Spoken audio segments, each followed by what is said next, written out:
Continuamos hoy, amigo oyente, recorriendo este libro de Zacarías. Nos encontramos en una sección muy importante al llegar hoy en nuestro estudio al capítulo 12. Y la razón principal que encontramos es que esta es la última división de esta última sección principal. Hemos tenido en la primera carga o profecía los aspectos proféticos de la primera venida de Cristo. Aquí ahora tenemos los aspectos proféticos en cuanto a la segunda venida de Cristo. Y con esto vamos a llegar hasta el fin de este libro. Ahora, en el capítulo 12 tenemos el último sitio a la ciudad de Jerusalén y el levantamiento de ese sitio. Y la razón primordial por la cual esta sección es tan importante es que debemos ubicar estas profecías dentro de un programa, porque es muy obvio que Zacarías nos está presentando un programa aquí. En el capítulo 11, él demostró primero que el verdadero pastor es aquel que entrega su vida por las ovejas. Ahora, él es rechazado. En realidad, él fue vendido por 30 piezas de plata. ¡Qué barato! Pero nuestra redención, amigo oyente, no fue comprada con oro o con plata, sino con la preciosa sangre de Cristo.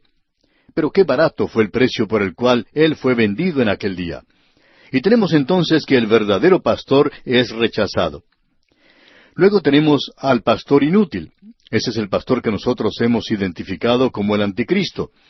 Después de la partida de la iglesia de la tierra, después de ese intervalo en el cual el verdadero pastor es presentado como aquel que dio su vida por las ovejas, llegamos al momento cuando el pastor inútil se presentará a sí mismo. Y él será aceptado al traer consigo el período de la gran tribulación y no el milenio.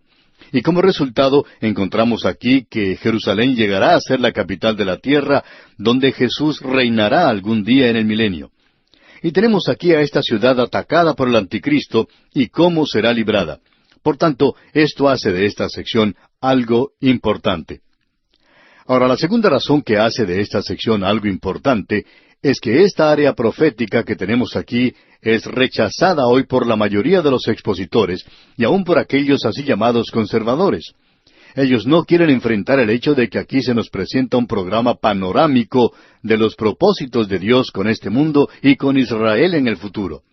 Es algo triste decir eso, pero es cierto. Y luego tenemos aquellos hombres que, por cierto, son llamados fundamentalistas, pero que se inclinan a lo sensacional y destacan ciertas declaraciones en esta sección, y nosotros no pensamos que se puede hacer eso. No creemos que sea algo honrado el sacar un pasaje de aquí y tratar de ubicarlo en el presente cuando tiene que ver con el futuro.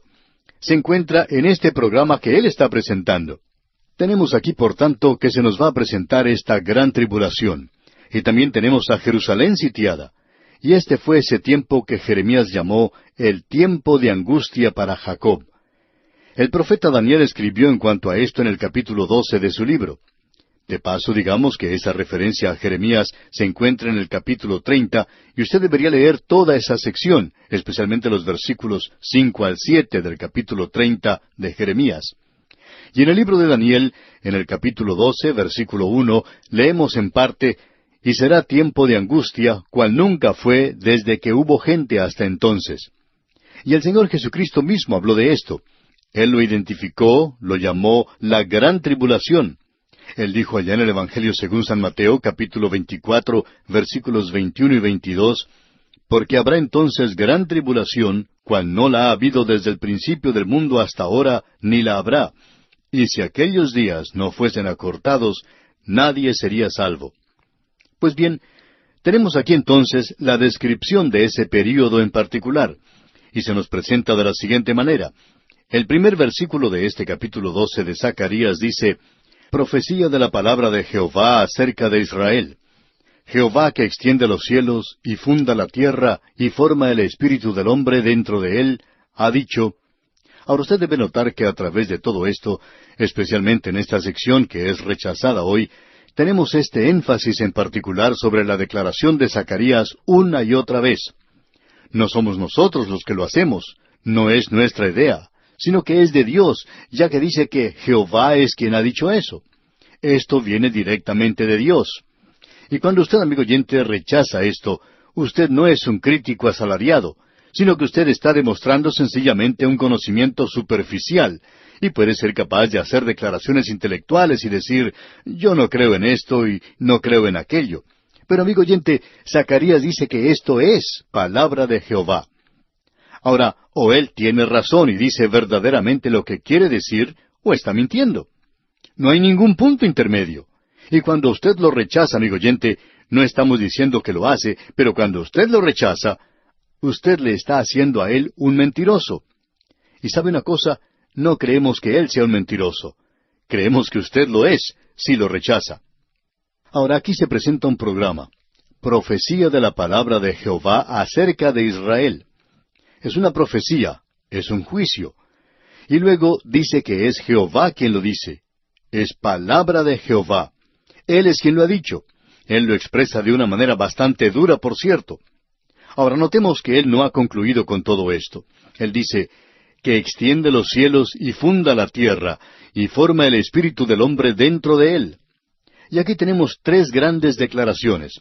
Y estas tres grandes declaraciones nos presentan una visión sublime de Dios como creador de este universo y de todo lo que se encuentra en él.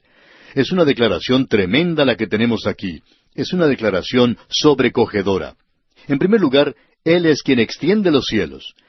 El salmista, usted recordará, dice, «Los cielos cuentan la gloria de Dios, y el firmamento declara la obra de sus manos».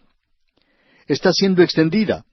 Hace varios años ya, muchos años, por cierto, un astrónomo inglés, Sir James Jean, presentó la teoría que creemos ha sido bien aceptada entre los astrónomos, según entendemos, de que este universo se está expandiendo. Él escribió un libro en cuanto a este tema, y entendemos que este hombre era un creyente. Y él dice que este universo, desde que comenzamos a hablar hoy, es probablemente varios millones de kilómetros más grande que cuando comenzamos. Y queremos expresar que esto es, por cierto, extender mucho las cosas. Y usted y yo estamos viviendo en un universo donde estas tremendas cosas creadas por Dios se están apartando entre sí y están moviéndose y circulando a través del universo. Ahora aquí dice que extiende los cielos. ¡Cuán grande es Dios! Y luego dice, y funda la tierra. Él está prestando atención en particular a esta pequeña tierra en la cual vivimos. El hombre hoy no está satisfecho de que vive en un universo, de que es el único ser humano aquí. El hombre ha estado enviando cohetes teleguiados, no contra otra nación, sino fuera, hacia otros mundos. Y no estamos tratando de ver si tienen algo que decirnos, sino que estamos tratando de atisbar por sus ventanas a ver si están allí. Pero no hay nadie allí. Es Dios quien ha puesto el fundamento, los cimientos de esta tierra. Y luego tenemos la más notable de estas tres declaraciones. Y forma el espíritu del hombre dentro de él. El hombre es una creación un poquito diferente de cualquier otra cosa sobre la tierra. Él es superior a cualquier cosa en la tierra, pero no ocupa una posición tan elevada como esas inteligencias creadas que llamamos ángeles. Y creemos que el universo está lleno de las inteligencias creadas por Dios. No creemos que sean esos hombrecitos de Marte. Los científicos están descubriendo que si uno viviera en el planeta Marte, pronto estaría buscando salir de allí. Y que usted y yo estamos viviendo en un universo que no parece ser habitado. Y no creemos que Dios haya colocado un cartel diciendo que hay vacantes en algún otro lugar. Opinamos que si lográramos salir de nuestro sistema solar, descubriríamos que las inteligencias creadas de Dios están en este universo. Son criaturas espirituales, y nuestras cámaras no son capaces de captar a ninguna de ellas. De eso estamos seguros. ¿Qué cuadro más glorioso es este de Dios como el Creador? Y nos revela el hecho de que los hombres que hace muchos años eran llamados deístas, creían que había un Creador. Ellos no eran evolucionistas, y creían que Dios creó el universo y luego se fue y lo dejó y se olvidó completamente de él, como si le hubiera dado cuerda y lo hubiera puesto en marcha y luego lo hubiera dejado allí. Así es que ellos eran llamados deístas. Pues bien, este versículo aquí nos revela que Dios no se fue y lo dejó allí, sino que Dios es en realidad inmanente en su universo, es decir, que está unido de un modo inseparable a su universo, así como el estar fuera de él. Y revela que existe una gran actividad de Dios, no solo en los cielos, y eso es fantástico, por supuesto, sino que Él también está actuando en este gran universo en el cual vivimos. Amigo oyente, estamos viviendo en un universo que está lleno de energía, solo que el hombre ha agotado la energía en este pequeño mundo en el que vivimos. Creemos que Dios ha colocado lo suficiente aquí como para que nos dure hasta que Él esté listo para actuar y controlar esto nuevamente. Es como si se estuviera agotando la gasolina en la estación de servicio. Esa es otra razón por la cual creemos que estamos avanzando hacia el fin de esta edad. Encontramos entonces que Dios está obrando en una forma definida y positiva en cuanto a lo que se refiere al universo. Y Él es el que por tanto ha formado el espíritu del hombre. Él es el Dios nuestro, omnipotente, todopoderoso, omnisciente. Él es sabiduría y conocimiento. Amigo oyente, creemos que a esto se le ha llamado uno de los discursos escatológicos más magníficos que se puede encontrar en la palabra de Dios. Y aún así no es creído en el presente, inclusive por muchos de aquellos que se llaman a sí mismos conservadores o evangélicos. Y esa también es otra palabra que cubre una multitud de pecados. Ahora notemos lo que dice el segundo versículo de este capítulo 12 de Zacarías.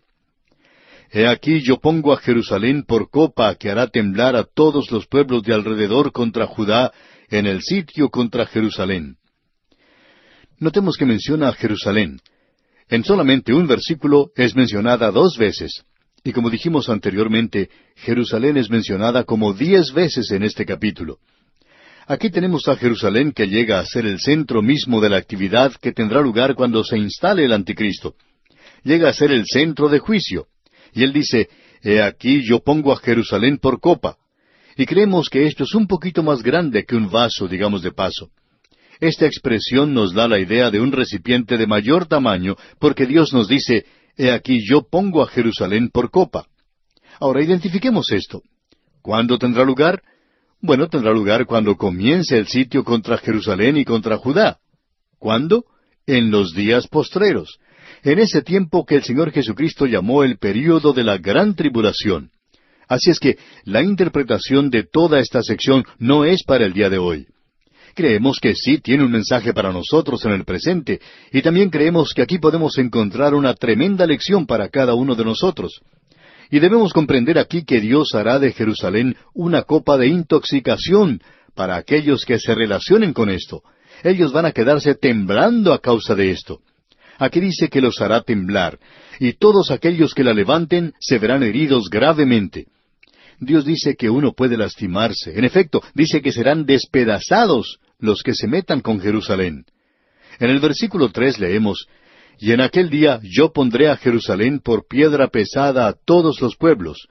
Todos los que se la cargaren serán despedazados, bien que todas las naciones de la tierra se juntarán contra ella. Aparentemente estamos hablando aquí en cuanto a Jerusalén, y esto no tiene nada que ver con Roma, con París, Londres o Washington o cualquier otra ciudad del mundo. Cuando aquí dice Jerusalén, y lo repite más de 10 veces, eso es lo que quiere decir, y de una forma u otra parece que no lo comprendemos todavía. Aún algunos de los comentaristas bíblicos no comprenden bien esto. Jerusalén, amigo oyente, quiere decir Jerusalén. Y luego, cuando él dice Judá con esto aquí, uno no puede errar el mensaje. No se está refiriendo a una ciudad cualquiera en el mundo llamada Jerusalén. Aquí él está hablando de la Jerusalén que se encuentra en Judá. Y aquí dice que pondrá a Jerusalén por piedra pesada a todos los pueblos. Ahora esto parece algo extraño, ¿verdad? ¿Cómo se va a volver esta ciudad una piedra pesada? Un lugar un poco aislado, una ciudad antigua y que no es muy atractiva hoy. Es cierto que tiene muchos lugares que son sagrados en el presente y de mucho significado, y puede haber lugares que a uno le gusten más que Jerusalén. Sin embargo, a uno le agrada ir allí. ¿Por qué? Bueno, hay tantas cosas que ver que están identificadas con la Biblia que la hacen atractiva. ¿Pero por qué? ¿Por qué tiene que ser este el lugar tan prominente en los días postreros? ¿Cómo resuelve uno esto? Bueno, amigo oyente, si usted quiere resolverlo, debemos decir que esta ciudad ha llegado a ser una piedra pesada en el presente. Causó que los árabes detuvieran el flujo del petróleo. Ellos dijeron, ya no hay más petróleo. Y usted bien sabe lo que sucedió, que prácticamente todas las naciones de Europa le dieron la espalda a Jerusalén, incluyendo al Japón y otras naciones. Fueron pocos los que apoyaron a esta pequeña nación, y quizá hubiera sucumbido. Es una piedra pesada, y eso es cierto aún en el presente. Pero no queremos que nos entienda mal, amigo oyente, eso no fue el cumplimiento de la profecía. Sería insensatez pensar eso. Esto forma parte de un programa para el futuro. Dios quiere que usted sepa que no estamos haciendo declaraciones exageradas cuando decimos que Jerusalén puede llegar a ser una piedra pesada. Creemos que lo que hemos visto no es nada comparado con lo que será en aquel día. Lo que ocurrió en aquella ocasión casi destruye el mercado común. Sacudió a la OTAN. ¿Por qué? Porque Jerusalén llegó a ser una piedra pesada. Y si usted quiere, puede darle un vistazo a la lista de naciones del mundo que han capturado esa ciudad y han tratado de arruinarla, incluyendo a Gran Bretaña cuando el general Allen se apoderó de Jerusalén. Gran Bretaña era entonces el poder mundial número 1. El sol nunca se ponía sobre el imperio británico. Pero eso no es así en el presente, amigo oyente. Ahora el sol sí se pone, porque ellos se metieron con esa ciudad. Y hablando honradamente, amigo oyente, esperamos no vernos envueltos con esa ciudad. Dios dice que no debemos tocarla, que Él está a cargo de ese lugar. Y parece que ese es un lugar que Él aún controla. Ahora en el versículo 3 de este capítulo 12 de Zacarías leemos, «Y en aquel día yo pondré a Jerusalén por piedra pesada a todos los pueblos. Todos los que se la cargaren serán despedazados, bien que todas las naciones de la tierra se juntarán contra ella». Y note usted esta expresión, en aquel día. Y esto va a parecer algo monótono antes de que concluyamos nuestro estudio. Ahora el versículo 4 continúa diciendo, «En aquel día», y aquí está otra vez, «dice Jehová, heriré con pánico a todo caballo y con locura al jinete, mas sobre la casa de Judá abriré mis ojos, y a todo caballo de los pueblos heriré con ceguera». Es decir, que cuando el enemigo caiga contra ellos, Dios les va a liberar. Esto es porque cuando el enemigo viene, y el caballo aquí representa la guerra, y cuando el caballo demuestra pánico, el jinete muestra locura. Y amigo oyente, por cierto que habrá confusión allí. Luego en el versículo 5 de Zacarías capítulo 12 leemos, «Y los capitanes de Judá dirán en su corazón, tienen fuerza los habitantes de Jerusalén en Jehová de los ejércitos, su Dios». Y Jerusalén en aquel día llegará a ser un refugio para el pueblo de Dios en la tierra. Bien, amigo oyente, vamos a tener que dejar nuestro estudio aquí por hoy, pero vamos a continuar, Dios mediante, con este mismo asunto en nuestro próximo programa. Y le invitamos a que nos acompañe y a seguir con nosotros este programa en el que Dios menciona los días postreros que tienen que ver con esta tierra hasta el establecimiento de su reino en esta tierra. Continuaremos, pues, con este mismo asunto, Dios mediante, en nuestro próximo programa. Mientras tanto, le sugerimos que lea el resto de este capítulo 12 de Zacarías y se familiarice con su contenido para que así esté mejor preparado para nuestro próximo estudio.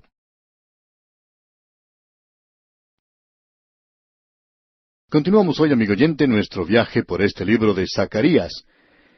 Y quisiéramos recordarle una vez más, amigo oyente, que estamos siguiendo el gran programa panorámico que el profeta Zacarías nos está presentando. Es un programa profético de Dios que está relacionado con el futuro.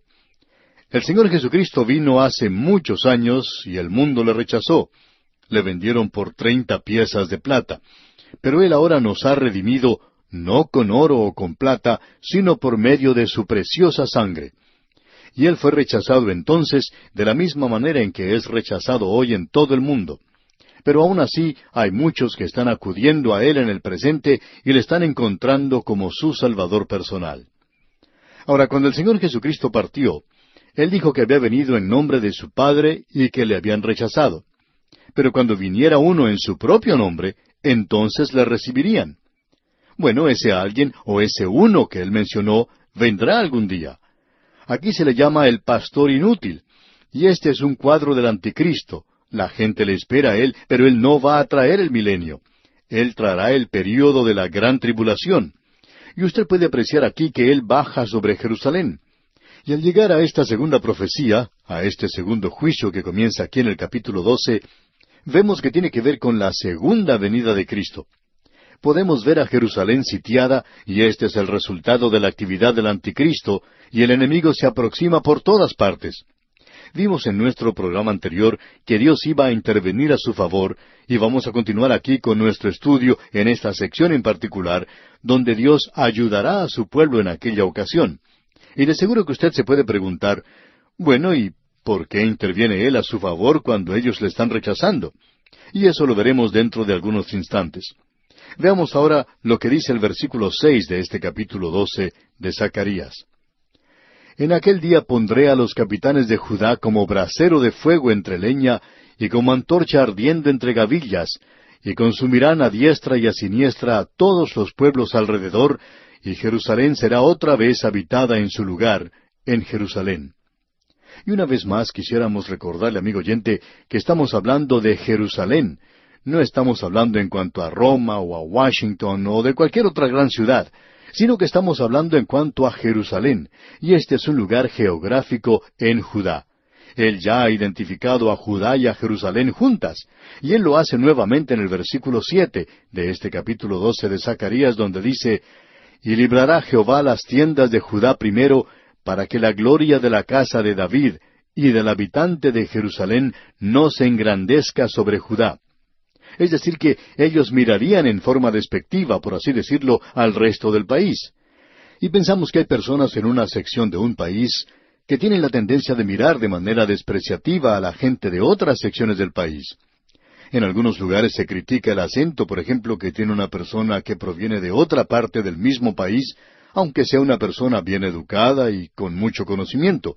Pero por tener ese acento un poco diferente al de los demás, hay personas que tienden a menospreciarlos, a tratarlos de ignorantes, y esta es una tendencia que existe en todos. Podríamos decir que esta es la naturaleza humana. Pero si el Señor se manifestara primero a Jerusalén y a la casa de David, entonces ellos mirarían con desprecio al resto de los judíos. Podrían decir que el Señor no se había manifestado a ellos en primer lugar y que por tanto estos otros eran mejores. Y Dios dice que Él les va a elegir a ellos primero. El Señor Jesucristo tuvo algo que decir en cuanto a que los primeros serán postreros y los postreros serán primeros. Ahora vamos a tener varias sorpresas cuando lleguemos al cielo, amigo oyente. Creemos que una de las sorpresas más grandes va a ser el encontrar allí a personas que nosotros pensábamos que no íbamos a encontrar allí. Y faltarán algunos que nosotros opinábamos que deberían estar en el cielo. Esa es la primera sorpresa. Y luego vamos a ver a quiénes son en realidad aquellas personas que Dios ha reconocido como sus siervos y que estaban trabajando fielmente en aquello que Él quería que hicieran. Y eso puede ser muy diferente a lo que opinamos ahora. Creemos que vamos a recibir una gran sorpresa. Y Dios presenta esto claramente para esta gente aquí. Y librará Jehová las tiendas de Judá primero. Y eso le dará algo que pensar a Jerusalén y a la casa de David. Luego, en el versículo 8 de este capítulo 12 de Zacarías, leemos, «En aquel día Jehová defenderá al morador de Jerusalén. El que entre ellos fuere débil, en aquel tiempo será como David, y la casa de David como Dios, como el ángel de Jehová delante de ellos». David fue un gran soldado, y si usted no cree esto, pues entonces lea el relato en cuanto a su propio hijo Absalón. Usted puede leer cómo él tomó esta nación esparcida y dividida y los unió a todos, y cómo trataron a los filisteos. David era un gran administrador, un gran soldado, un gran general. Él era una persona muy capaz en cuanto a la estrategia y una persona de tremenda habilidad. Y él dice ahora que en aquel día todo hombre, aun el más débil, será como David, y David será como Dios. Para nosotros, amigo oyente, esta es una de las declaraciones más emocionantes que uno pueda tener, que David será como Dios. Y amigo oyente, permítanos comunicarle algo, que vino uno en el linaje de David y que es Dios. David será como Dios, y ese es el Señor Jesucristo. Él nació de María, de la casa de David, y él estaba en Jerusalén, en Belén, porque ella fue a ese lugar para ser empadronada, o sea, para ser censada. Y ella pertenecía a la casa de David. Y José, su marido, también tenía que ser empadronado, y él era de la casa de David. Pero él no tenía nada que ver con el nacimiento del Señor Jesucristo. Así es que ellos fueron a ese lugar, y él nació en la familia de David. Y esto se nos informa en el libro de las generaciones del Señor Jesucristo. Así es como comienza el Nuevo Testamento. ¿Cómo? ¿Nacido de quién? De David. Eso se menciona primero en el Nuevo Testamento y luego podemos notar que esa generación o esas generaciones van hacia el mismo Abraham. Pero David es mencionado primero, y aquí lo tenemos. Ahora, en el versículo 9 de este capítulo 12 de Zacarías leemos, «Y en aquel día yo procuraré destruir a todas las naciones que vinieren contra Jerusalén». En ese entonces habrá una gran concentración de naciones. Vamos a ver eso con mucho detalle cuando nos toque estudiar el libro de Apocalipsis, y todas estas grandes profecías son como un tren o como un avión que se dirige a la estación o al aeropuerto. Todas estas corrientes y profecías que se originan en otras partes de la Biblia llegan al libro de Apocalipsis como a un gran aeropuerto o una gran estación o terminal del ferrocarril. Todas van a terminar en ese libro. Y ya veremos eso cuando nos toque estudiar ese último libro del Nuevo Testamento. Así es que en aquel día vendrá contra Israel el enemigo de afuera. Ahora, ¿por qué los va a proteger Dios y les va a liberar? Bueno, aquí se nos da la razón. La encontramos en el versículo 10 de este capítulo 12 de Zacarías, donde leemos: «Y derramaré sobre la casa de David y sobre los moradores de Jerusalén espíritu de gracia y de oración, y mirarán a mí, a quien traspasaron, y llorarán como se llora por hijo unigénito, afligiéndose por él como quien se aflige por el primogénito». Esta es otra razón por la cual no creemos que el presente regreso a la tierra de Israel es un cumplimiento de cualquier profecía de las Escrituras, porque esta Escritura lo presenta de una manera muy clara, y no solo aquí, sino que Joel también menciona esto, de que Dios va a derramar sobre ellos el Espíritu de gracia, es decir, el Espíritu Santo. Y Él derramará el Espíritu Santo sobre esta gente durante ese período, y a causa de eso, la difusión del Espíritu Santo ha venido sobre ellos, y ahora ellos son sus testigos. Y usted puede ver que Él les protege en el período de la gran tribulación, porque tenemos esa causa que ha sido presentada para que el ángel selle a los 144,000 de esas personas. Ahora debemos entender que esos 144,000 son personas que viven en la tierra de Israel. No son personas que dicen formar parte de esos 144,000 así arbitrariamente, sin ninguna base. Esto tiene que descansar sobre los hechos. Y el libro de Apocalipsis lo presenta de una manera muy clara: 12,000 de cada tribu. Y si usted va a decir que es uno de los 144,000, entonces, amigo oyente, puede estar seguro de una cosa: que usted no es salvo en el presente. Porque si el rapto tuviera lugar, usted no partiría de esta tierra y pasaría a este período cuando ellos sean sellados para el período de la gran tribulación. Y esto no quiere decir que es cualquier grupo en el presente, sino que indica esta gente en particular. Y usted descubrirá otro grupo que fue sellado, y no sabemos la cantidad porque fue una cantidad tan grande que ni siquiera se nos ha dado. Y es una cantidad tan grande de gentiles que van a ser sellados durante ese período. Y ellos van a pasar a través del período de la gran tribulación y se mantendrán firmes por Dios en ese período. Ahora que la iglesia ha sido quitada, el Espíritu Santo, según comprendemos nosotros, no sale de la tierra, sino que hace aquello que estaba haciendo antes del día de Pentecostés. Es decir, que Él descenderá sobre ciertas personas, y entonces tiene lugar este derramamiento del Espíritu sobre ellos. Y opinamos nosotros que el remanente estará de regreso en aquella tierra. No creemos que lo que ha ocurrido allí en nuestra época, cuando se constituyeron como nación en 1948, no creemos que haya habido un tiempo cuando uno pudiera decir que tuvo lugar un derramamiento del Espíritu de Dios. Cuando eso tenga lugar, ellos van a reconocer a Cristo como su Salvador. Y mirarán a mí, a quien traspasaron, y llorarán como se llora por hijo unigénito, dice aquí el versículo 10. Pues bien, ese será el cumplimiento del gran día de la expiación, cuando van a mirarle a Él. El capítulo 13 de este libro de Zacarías va a desarrollar esto mucho más. Y para darnos una idea, podemos ver lo que dice el versículo 1 del capítulo 13. En aquel tiempo habrá un manantial abierto para la casa de David y para los habitantes de Jerusalén, para la purificación del pecado y de la inmundicia. Y más adelante, en el versículo 6 del mismo capítulo 13, leemos: «Y le preguntarán, ¿qué heridas son estas en tus manos?». Y él responderá: «Con ellas fui herido en casa de mis amigos». En aquel día ellos van a mirar al que traspasaron, y entonces le harán esta pregunta: «¿Qué heridas son estas en tus manos?». Nosotros no esperábamos que nuestro Mesías, nuestro Rey, viniera con heridas como las que tú tienes en tus manos, en tus pies y en tu costado.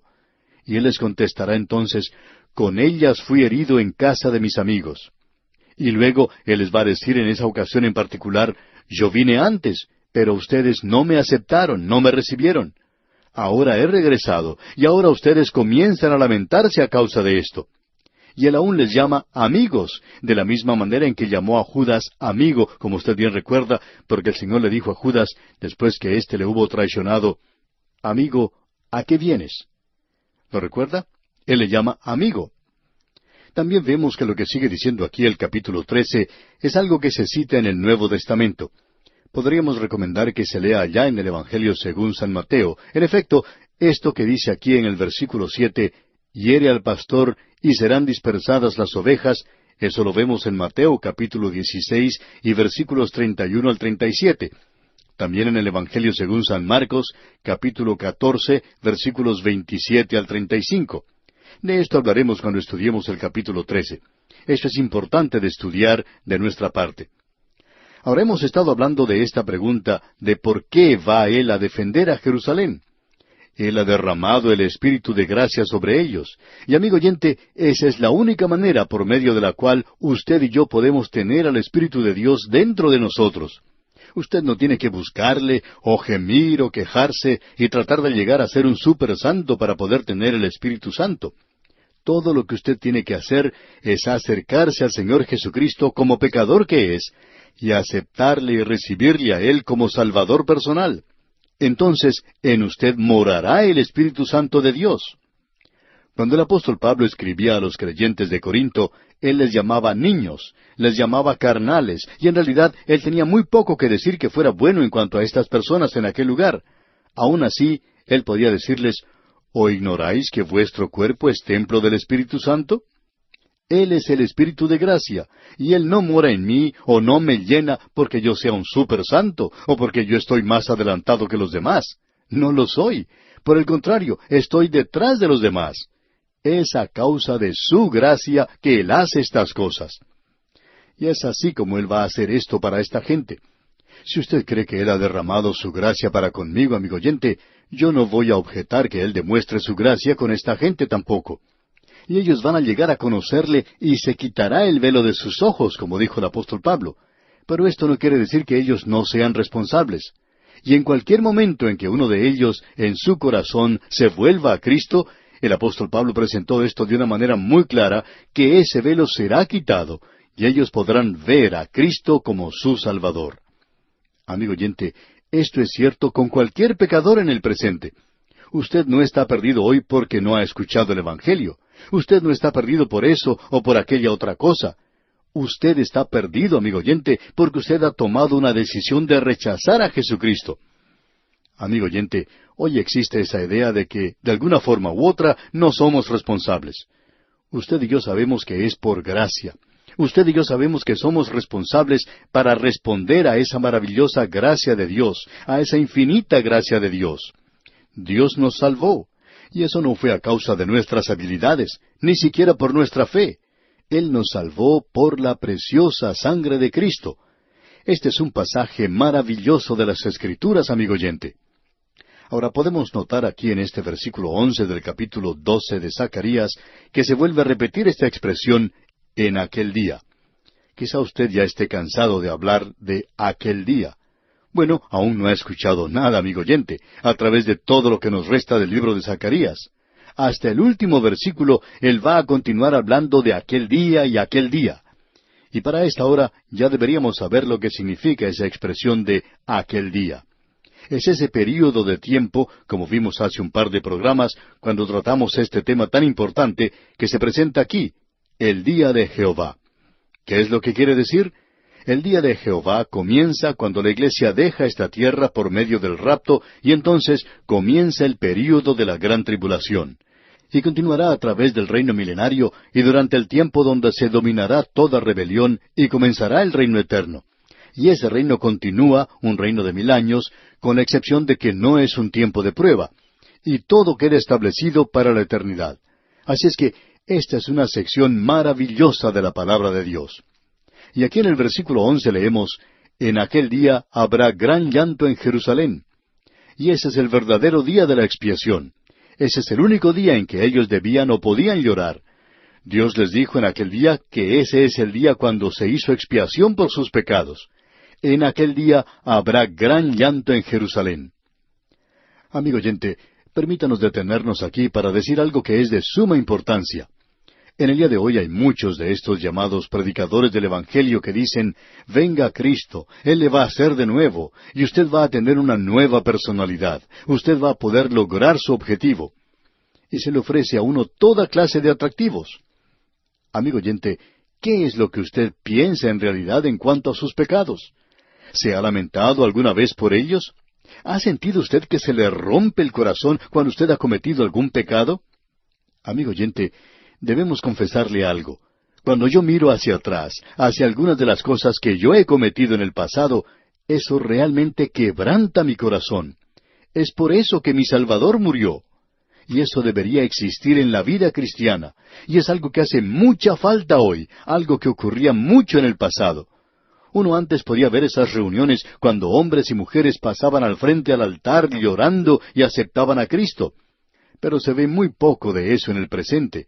Algunos pasan al frente con sonrisas pensando que van a recibir una nueva personalidad. Y amigo oyente, usted es un pecador empedernido, inmundo ante los ojos de Dios, y aun las cosas buenas que usted piensa que hace son malas para Él. Y Él dice que nuestra justicia es como trapos de inmundicia ante Él. Ahora, si mi justicia es un trapo de inmundicia, entonces debiéramos ver lo que es ese trapo de inmundicia en realidad. Amigo oyente, si usted y yo pudiéramos contemplarnos de la misma manera en que Dios nos ve, no podríamos tolerarnos a nosotros mismos. Nos libraríamos enseguida de ese engreimiento y esa autoconfianza que tenemos. ¿Cuánta falta le hace a la iglesia hoy, y decimos esto con mucho cuidado, cuánta falta le hace a la iglesia hoy un verdadero bautismo del arrepentimiento? Eso es lo que se necesita hoy. Arrepentimiento de parte de los creyentes, arrepentimiento por sus pecados. Y en este versículo 11 del capítulo 12 de Zacarías leemos, en aquel día habrá gran llanto en Jerusalén, como el llanto de Adadrimón en el valle de Megiddo. Esto se refiere al valle de Megiddo y a la época de Josías. Josías era muy amado entre la gente, y cuando él murió, hubo mucho llanto por él. Jeremías lloró por él como no lloró por ninguna otra persona. Y en el versículo 12 leemos, y la tierra lamentará, cada linaje aparte, los descendientes de la casa de David por sí, y sus mujeres por sí, los descendientes de la casa de Natán por sí, y sus mujeres por sí. Esto es algo que muchos de nosotros necesitamos hacer privadamente. Y luego, los dos últimos versículos, los versículos 13 y 14, dicen, los descendientes de la casa de Leví por sí, y sus mujeres por sí, los descendientes de Simei por sí, y sus mujeres por sí, todos los otros linajes, cada uno por sí, y sus mujeres por sí. Este es un verdadero lamento. ¿Cuál ha sido ese gran pecado cometido? Ellos habían rechazado al Mesías cuando Él vino por primera vez. Piense usted lo que será cuando Él regrese por segunda vez para aquellos que han escuchado el Evangelio y le han rechazado. Amigo oyente, ese día se está acercando sobre esta tierra. Si oyeres hoy su voz, no endurezcáis vuestros corazones. Abra, amigo oyente, su corazón ahora mismo y reciba a Cristo como su Salvador personal. Continuamos hoy, amigo oyente, nuestro viaje por este libro de Zacarías. Y al continuar en nuestro estudio, queremos seguir haciendo un repaso al continuar en esta sección que tenemos ante nosotros en el capítulo 13, ya que esta es una sección muy importante y que ha sufrido mucho abandono en el presente. En realidad, esta sección ha sido rechazada por muchos de aquellos así llamados creyentes bíblicos, y según nosotros, tratan esto tan mal como cualquier liberal que rechaza la inspiración de la Escritura, porque ellos espiritualizan todo esto y hacen que tenga un significado diferente. Ahora, al pasar a través de este libro, siempre apreciamos mucho lo que dice, porque opinamos y sentimos que ha sido un libro un poco abandonado. Pero cada vez que lo leemos, aprendemos algo nuevo. En realidad, amigo oyente, nos encontramos en una sección en este instante que queremos repetir. No nos sentimos capaces ni competentes de interpretar en el nivel tan elevado en que esto debiera ser interpretado. Nos gustaría mucho poder presentar esta sección de la manera en que sentimos que debiera ser presentada. Quizá podamos expresar lo que estamos pensando con un dicho de unos emigrantes holandeses que dice, envejecemos demasiado pronto y nos volvemos inteligentes demasiado tarde. Estamos seguros que esto se aplica a nuestro caso en esta sección. Ahora ya hemos visto en esta sección que en este capítulo que comenzamos, el capítulo 13 de Zacarías, se puede apreciar un progreso muy distinguido, muy definido a través del programa que tiene que ver con la primera venida de Cristo a la tierra. En aquel entonces, Él fue vendido por unas cuantas piezas de plata, por 30 piezas de plata en efecto. Y en esa época, Él entró a Jerusalén montado en un asno. Y sólo parte de la profecía de Zacarías fue cumplida en su primera venida, lo que indica que la otra parte será cumplida en la segunda venida. Pero Él fue rechazado como el buen pastor que dio su vida por las ovejas. Y luego hay otro que vendrá. Él no ha venido aún, y no aparecerá sino hasta cuando la iglesia sea quitada de la tierra. Y luego ese pastor falso vendrá y guiará a la nación, así como también al mundo, al período de la gran tribulación. Y la única liberación que habrá entonces ocurrirá cuando Cristo venga a la tierra a establecer su reino. Y Él es el único que puede traer paz a esta tierra. Al llegar a este punto en particular del programa que se nos presenta, queremos hacer algunas declaraciones preliminares porque consideramos que esto es muy importante. Queremos tratar algo que ocurrió, algo que sucedió hace muchos años atrás, en un 2 o 3 de diciembre, un día jueves, cuando un gran avión partió de una base de la Fuerza Aérea en el estado de Maryland, en los Estados Unidos. Ese avión llevaba pintada la insignia del presidente de los Estados Unidos.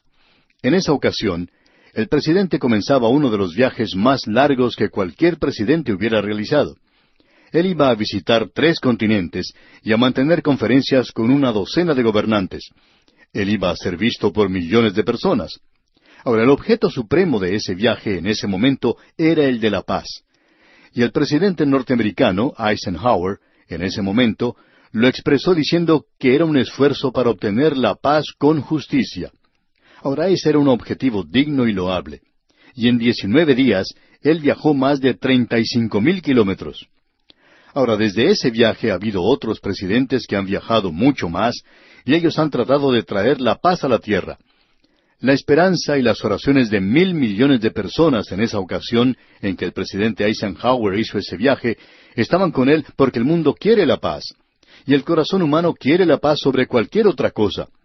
Lo interesante de todo esto que vemos aquí es que Él fue en esa época del año cuando nosotros celebramos el nacimiento de un niño de quien se dijo, «Gloria a Dios en las alturas y en la tierra paz, buena voluntad para con los hombres». Ahora debemos confesar que en ese entonces, en el año 1959, hubo muchos que oraron sinceramente por eso, y sus buenos deseos fueron junto con ellos y una oración por buen éxito y buen viaje. Ahora estamos seguros que muchos de los que han escuchado este programa han aprendido a no hacerse ilusiones de grandeza, de que él o cualquier otro podría haber obtenido una paz permanente para la tierra. Y cuando se le escuchaba hablar en la televisión, uno podía darse cuenta que él en realidad no creía que podía hacer eso, que podría obtener esa paz. No creemos que tuviera esa clase de ideas grandiosas. Él era un hombre militar, se enfrentaba a la realidad. Pero creemos que él esperaba poder aliviar un poco las tensiones y por lo menos postergar ese día malo. Y creemos que él pudo presentar claramente el propósito y la extensión de su nación y su intención y tratar de aclarar cualquier mala interpretación que hubiera existido. Pero amigo oyente, después de haber pasado tantos años, esto aún es cierto, que un niño nació hace más de 2000 años y él es la única esperanza por una paz permanente. Él solamente puede y traerá paz a esta tierra. Él tiene en su poder a perpetuidad el título de Príncipe de Paz. Esta tierra no puede disfrutar de una satisfacción total sino hasta cuando Él venga. Y Él tiene el programa y un plan para traer y lograr una paz permanente. Él establecerá el reino de los cielos en la tierra. Ahora es Zacarías, juntamente con los demás profetas, por supuesto, pero es Zacarías quien nos presenta en gran detalle los bosquejos de este programa. Quizás sean breves, pero él tiene muchos detalles aquí. Y usted puede descubrir que Dios tiene un programa y un plan para traer ese reino. Y en este libro, y en otras partes, descubrimos algo del carácter de ese rey. Y vamos a ver eso al seguir nuestro estudio. Ya hemos visto que el reino tiene muchos aspectos físicos que siempre atraen y agradan al hombre. El desierto florecerá como una rosa, el cojo saltará, el ciego verá. Y luego hay aquellos a quienes les gusta pensar en las calles de oro que habrá en la Nueva Jerusalén. Bueno, eso es algo muy sentimental y emocional. Pero cuando nos apartamos por esa tangente, nos olvidamos de los aspectos espirituales. Y ya hemos visto en este pequeño libro que el reino será caracterizado por la paz. Usted sabe que él ya ha mencionado eso anteriormente, que el reino se caracterizará por la paz. En el capítulo 8, versículo 3, pudimos leer, «Así dice Jehová, yo he restaurado a Sión, y moraré en medio de Jerusalén, y Jerusalén se llamará ciudad de la verdad».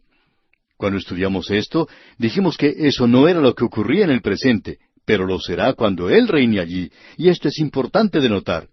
Y no hay ninguna capital en el mundo que sea notada por la verdad, no importa cuál capital uno trate de identificar de esta manera.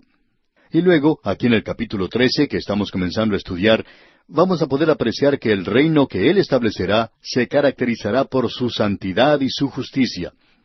En los primeros 2 versículos de este capítulo 13 de Zacarías leemos, «En aquel tiempo habrá un manantial abierto para la casa de David y para los habitantes de Jerusalén, para la purificación del pecado y de la inmundicia. Y en aquel día, dice Jehová de los ejércitos, quitaré de la tierra los nombres de las imágenes, y nunca más serán recordados. Y también haré cortar de la tierra a los profetas y al espíritu de inmundicia». Con esto trataremos dentro de un instante. Pero usted puede notar que el reino se caracterizará por su santidad y su justicia. Y en el capítulo 14 de Zacarías, él nos dirá, «En aquel día estará grabado sobre las campanillas de los caballos, santidad a Jehová, y las ollas de la casa de Jehová serán como los tazones del altar». También será caracterizado por la liberación del temor. Eso lo veremos cuando nos corresponde estudiar el capítulo 14. Estos son los aspectos espirituales del reino, no los aspectos físicos. También vamos a ver que el gozo caracterizará ese reino. ¿Y qué cosa más maravillosa es esta?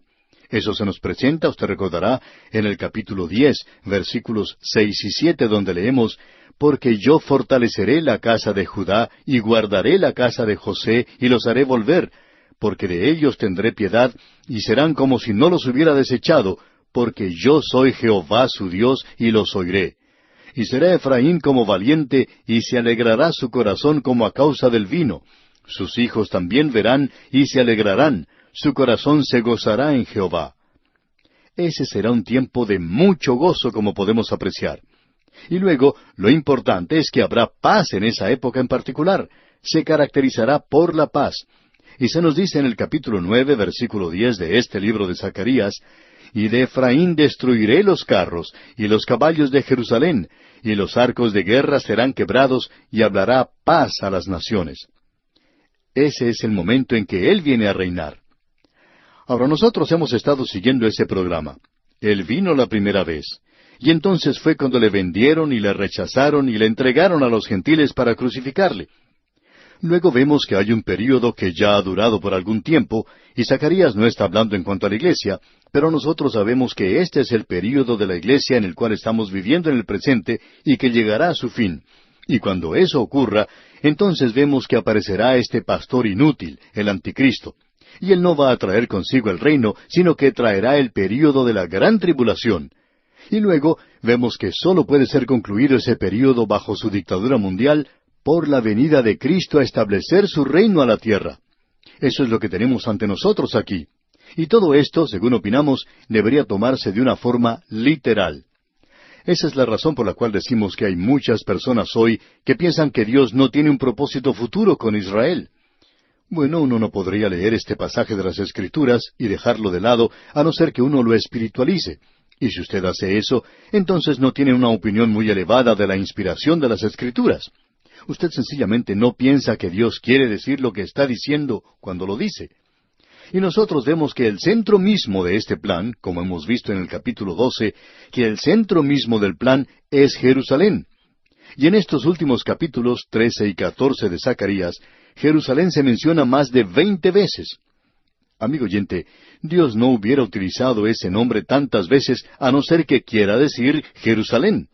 Y Él no estaba hablando en cuanto a Londres, o a París, o a Nueva York, o a Buenos Aires, o a Caracas. Él está hablando en cuanto a la ciudad de Jerusalén. Y es notable que haya muchos líderes mundiales que dejen de lado la ciudad de Jerusalén, y lo han estado haciendo ya por mucho tiempo.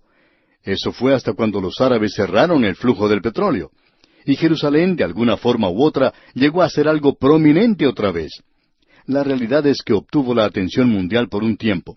Así es que tomamos esto literalmente y pensamos que los expositores conservadores más eruditos también toman esta posición. Permítanos presentar una cita del Dr. Merrill Unger, quien es un intérprete de este libro, muy estimado por cierto.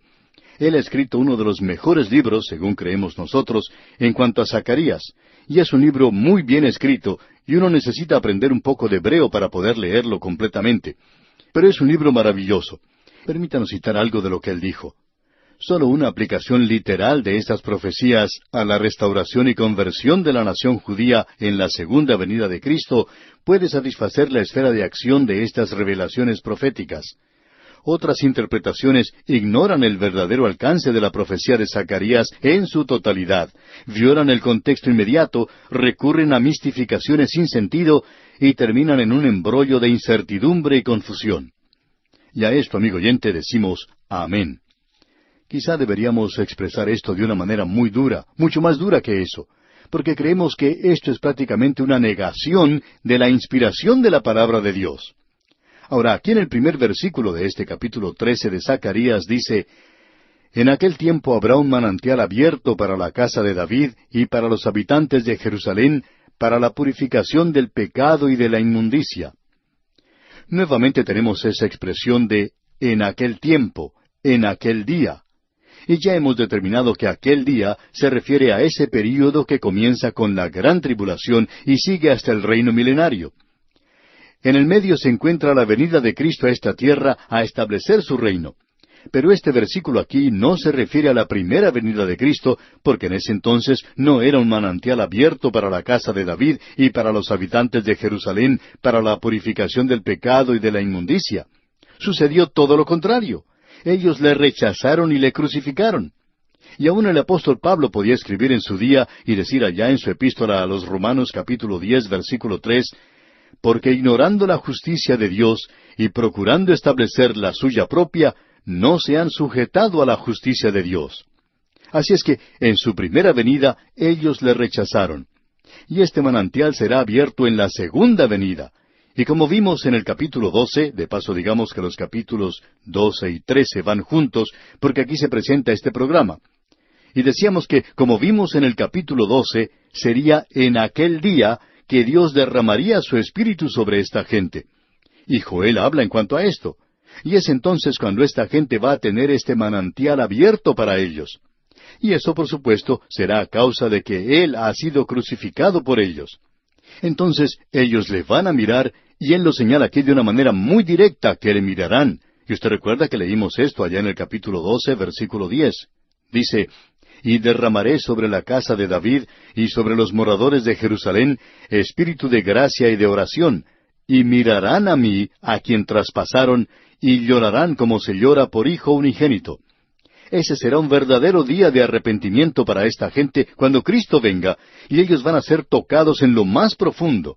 El Espíritu de Dios tomará y quitará ese velo de sus ojos, y el apóstol Pablo lo presenta claramente, que ese velo puede ser quitado de sus ojos y de los nuestros, si queremos verdaderamente dejar de lado el pecado. Amigo oyente, el problema con el hombre es un problema del corazón y no de la cabeza. Ningún hombre tiene en realidad un problema intelectual. La realidad es que no tiene tanto cerebro. Ningún hombre tiene que tratar con el Creador de este universo, un Dios infinito, pero el problema es este, que no quiere abandonar su pecado. Y eso es cierto en cuanto a esta gente, y es cierto de los gentiles, y es cierto en cuanto al mundo del presente. Debemos encarar la realidad como es, amigo oyente. Luego, él dice en el versículo 2 del capítulo 13, «Y en aquel día, dice Jehová de los ejércitos, quitaré de la tierra los nombres de las imágenes, y nunca más serán recordados. Y también haré cortar de la tierra a los profetas y al espíritu de inmundicia». Parece que se volviera un poco monótono al repetir esta expresión de en aquel día, casi todo el tiempo. Casi se parece a nosotros en algunas de las expresiones que repetimos con frecuencia. Bien, observemos esto. Dice Jehová de los ejércitos, quitaré de la tierra. Cuando ellos regresaron de la cautividad babilónica, y se había llevado Babilonia el oro, y habían regresado y habían abandonado la idolatría como la habían tratado anteriormente, Todavía había esos pequeños terafines en los hogares que ellos adoraban y que estaban usando. Y tenían toda clase de fetiches y cosas por el estilo. Aún hoy las así llamadas personas civilizadas piensan que si se ponen ciertas cosas, que eso les protegerá del peligro. O si se ponen alrededor del cuello alguna otra cosa, que eso les protegerá del peligro, de esto, de aquello. Esa era pues la clase de idolatría que se había entregado esta gente. Y Dios dice aquí, quitaré de la tierra los nombres de las imágenes, y nunca más serán recordados. Y también haré cortar de la tierra a los profetas y al espíritu de inmundicia. Esto tiene referencia, por supuesto, a la venida de Cristo. Y esto indica que los demonios van a ser quitados en esa ocasión. Usted y yo, amigo oyente, vivimos en un mundo donde los demonios están muy activos. Muy a menudo se nos demuestra eso. Parecería que estamos viendo en el presente mucha actividad al acercarnos al fin de la edad. Pero hablando honradamente, amigo oyente, pensamos que ha existido una manifestación de los demonios todo el tiempo. Y ellos lo hacen de una manera muy sutil. La razón por la cual este pasaje de las Escrituras es tan importante es que este es el único pasaje que habla de los demonios que serán cortados o quitados de la tierra durante el milenio. En el libro de Apocalipsis se nos dice que los profetas y los falsos profetas y el anticristo, ese rey engañador y también el diablo van a ser quitados. Pero hablando honradamente, amigo oyente, nada se dice allí en cuanto a los demonios. Ahora, aquí los tenemos delante de nosotros, y dice la razón por la cual ellos serán cortados en aquella época en particular. Podemos ver lo que nos dice aquí el versículo 3. Y acontecerá que cuando alguno profetizare aún, le dirán su padre y su madre que lo engendraron, no vivirás porque has hablado mentira en el nombre de Jehová. Y su padre y su madre que lo engendraron le traspasarán cuando profetizare. Ahora esto parece un lenguaje duro, severo, pero ese será un día, amigo oyente, cuando los hombres van a poner a Dios primero. Ellos le traicionaron a Él la primera vez que vino, y va a ser traicionado hoy también. Pero en aquel día, ellos van a ser fieles a Él y le pondrán por encima de todo, aun cuando haya un hijo que profetice falsamente. Y bien, vamos a detenernos aquí por hoy.